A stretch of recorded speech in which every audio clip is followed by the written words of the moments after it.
नमस्कार किसान भाइयों, मैं सूर्यदेवल फिर से हाजिर हूँ आपके अपने चैनल एग्रीकल्चर गुरुजी में। किसान भाइयों, इस समय पर जो पेड़ी गन्ने के अंदर किसान भाई कीटनाशक डालना चाहते हैं और वो देख रहे हैं कि भाई सबसे अच्छा सस्ता कीटनाशक हमें कौन सा रहने वाला है। तो जो कीटनाशक आज मैं आपको बताऊंगा, 2 से लेके 3 कीटनाशक बताऊंगा। सस्ता, अच्छा, एक उससे थोड़ा सा महंगा वो भी बहुत अच्छा आएगा और एक उससे भी ज़्यादा महंगा आएगा लेकिन वो सबसे ज़्यादा अच्छा आएगा। तो वीडियो को पूरा देखें। इस वीडियो के अंदर जो फार्मूला मैं आपको बता रहा हूँ, इस फार्मूले का यदि हम उपयोग कर लेते हैं तो जो हमारा पेड़ी करना है, इसके अंदर टिल्लिंग तो बहुत शानदार तरीके से आएगी ही आएगी।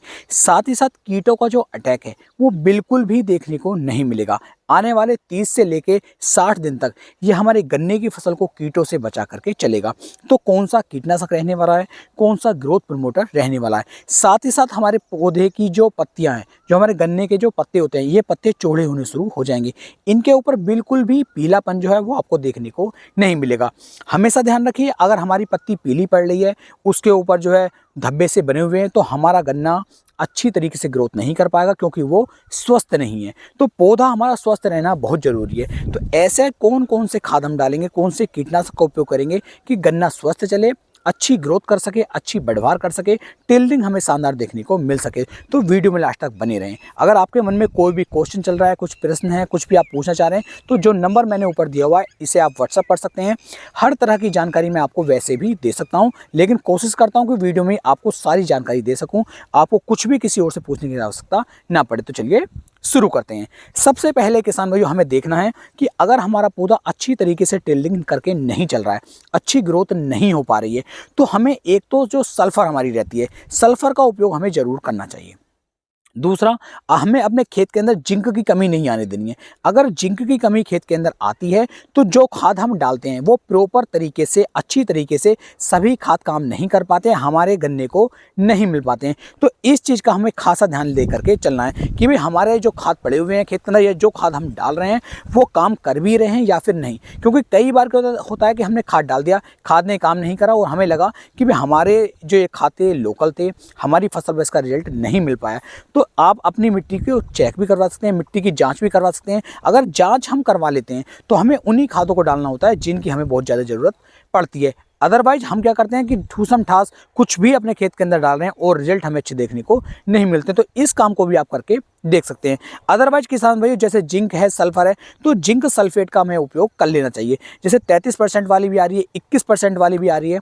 तो 33% वाली जिंक सल्फेट जो है, इसकी मात्रा 5 से लेकर 6 किलोग्राम प्रति एकड़ के हिसाब से पेड़ी गन्ने में हमें डालनी चाहिए, जिससे कि जिंक की पूर्ति भी हो जाएगी और सल्फर की पूर्ति भी हो जाएगी। मिट्टी भुरभुरी हो जाती है, टिल्लिंग अच्छी तरीके से आती है और हमारे जो पौधा है ये अच्छी तरीके से ग्रोथ करता है।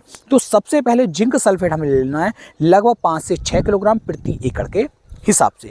दूसरे खाद के रूप में किसान में जो हमें लेना है यूरिया, नाइट्रोजन, 45 किलोग्राम नाइट्रोजन आप ले लीजिए। जैसे ही नाइट्रोजन को हम डालते हैं, खेत के अंदर गर्मी बनती है, टिल्लिंग अच्छे से आती है, पौधा हरा भरा होकर के अच्छी तरीके से ग्रोथ करनी शुरू कर देता है। तो यूरिया का उपयोग भी हमें 45 किलोग्राम प्रति एकड़ के हिसाब से करना है। ज़्यादा मात्रा ना लें, क्योंकि ज़्यादा मात्रा हम लेंगे तो कीटों का अटैक हो जाता है और हमारी फसल फिर अच्छी ग्रोथ करने के बजाय नुकसान हमें उससे देखने को मिलता है, अच्छी ग्रोथ फिर नहीं हो पाती है।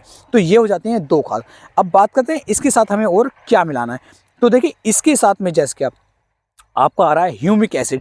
ह्यूमिक एसिड का उपयोग भी आप यहाँ पर कर सकते हैं। लगभग 1 से लेके 2 किलोग्राम ह्यूमिक एसिड को आपको यहाँ पर लेना है और इसे भी इन्हीं खादों के अंदर आप मिलाएंगे तो ये चट्टानों से प्राप्त होता है। ये हमारी फसल की जो जड़ें हैं, गन्ने की जो जड़ें हैं, इनका निर्माण बहुत तेज़ी के साथ करता है। काफ़ी अच्छी तरीके से जड़ें जो है फैलना शुरू हो जाती हैं, पौधा हरा भरा होकर के चलता है, पीलापन बिल्कुल गायब हो जाता है, बिल्कुल ग्रीननेस, पूरे खेत के अंदर आपको हरापन ही किसान भाई नज़र आएगा। टिल्लिंग बहुत शानदार मिलती है, बढ़वार भी बहुत अच्छे से हो जाती है। तो ह्यूमिक एसिड का उपयोग भी करना आप बिल्कुल भी ना भूलें। तो इस तरीके से इन 3 खादों के उपयोग से क्या होगा कि टिल्लिंग अच्छे से होगी, कल्ले अच्छे से बनेंगे। बात करेंगे कीटनाशक की। कीटनाशक यहाँ पर हम कौन सा ले सकते हैं। तो देखिए, अगर हमें चाहिए मात्र 20 दिन 25 दिन तक हम चाह रहे हैं कि भाई हल्का कीटनाशक मिल जाए, सस्ता मिल जाए, तो हम क्या कर सकते हैं। तो वहाँ पर आप डाल सकते हैं रिजेंट। रिजेंट अल्ट्रा आपको यहाँ पर डालना है, खाली रिजेंट ना डालें। रिजेंट के अंदर जो 0.3% में आपको मिल जाता है फिप्रोनिल, जबकि रिजेंट अल्ट्रा के अंदर आपको 0.6% में मिल जाता है जो आपका फिप्रोनिल। तो रिजेंट अल्ट्रा जो है, इसका उपयोग यहाँ पर आप कर सकते हैं और इसकी मात्रा 5 किलोग्राम प्रति एकड़ के हिसाब से यदि आपने उपयोग में लेकर आए तो इससे कहो कम से कम 20 से लेकर 25 दिन तक आपकी जो गन्ने की फसल है वो कीटों से बची रहेगी। बहुत बढ़िया रिजल्ट इसके देखने को मिल जाते हैं। दूसरे कीटनाशक की बात करूं तो दूसरे उसमें कीटनाशक के रूप में किसान भाइयों आप ले सकते हैं अपना कोराजन वाला टेक्निकल जो है 0.4% ग्रेनुअल दानेदार रूप में आपको देखने को मिल जाएगा।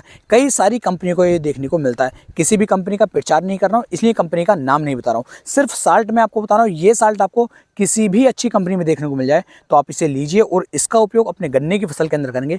बहुत ही बढ़िया वाले दमदार रिजल्ट किसान भाइयों आपको देखने को मिल जाते हैं। तो कोशिश करें क्लोरेंट्रा नीलीप्रोल जो 0.4% में एक टेक्निकल आ रहा है, अगर ये आपको दानेदार के रूप में मिल रहा है तो आप इसे लीजिए, इसका उपयोग कीजिए। इसके भी बहुत ही बेहतरीन वाले शानदार रिजल्ट किसान भाइयों आपको देखने को मिल जाते हैं। इसी तरह का एक सवाल कंपनी का मैंने पिछली बार डाला था बलवीर, उसके बहुत तगड़े रिजल्ट मुझे देखने को मिले थे। उसका हम जैसे डालते हैं, डालने के बाद लगभग वो 45 से 50 दिन तक हमारे गन्ने की फसल को बचा करके चलता है। इसी तरह का एक आया था फोरपीडो, आप उसका भी इस्तेमाल कर सकते हैं। उसकी मात्रा भी आपको 4 से 5 किलोग्राम प्रति एकड़ के हिसाब से अपने खेत के अंदर डालनी चाहिए। 4 किलोग्राम की मात्रा सफिशिएंट रहती है। 4 किलोग्राम आप डालेंगे अच्छे रिजल्ट मिलेंगे। बलवीर की मात्रा भी 4 किलोग्राम के आसपास ही डालते हैं। जरूरी नहीं कि बलवीर ही लेना है या फोरपीडो ही लेना है, जो टेक्निकल इनके अंदर दिए गए हैं यही टेक्निकल किसी और कंपनी में आपको देखने को मिल जाए तो आप उसका उपयोग भी कर सकते हैं। बहुत ही बढ़िया वाले शानदार रिजल्ट आपको देखने को मिलेंगे। टिल्लिंग अच्छी चलेगी, ग्रोथ अच्छे से होगी और कीटों का जो अटैक है आने वाले 1 से लेकर 2 महीने तक आपकी फसल के अंदर देखने को नहीं मिलेगा। उम्मीद है ये जानकारी, ये वीडियो आपको बेहद पसंद आई होगी। वीडियो पसंद आई हो वीडियो को लाइक करें, कमेंट करें, शेयर करें और अपने भाई के चैनल को सब्सक्राइब करना ना भूलें।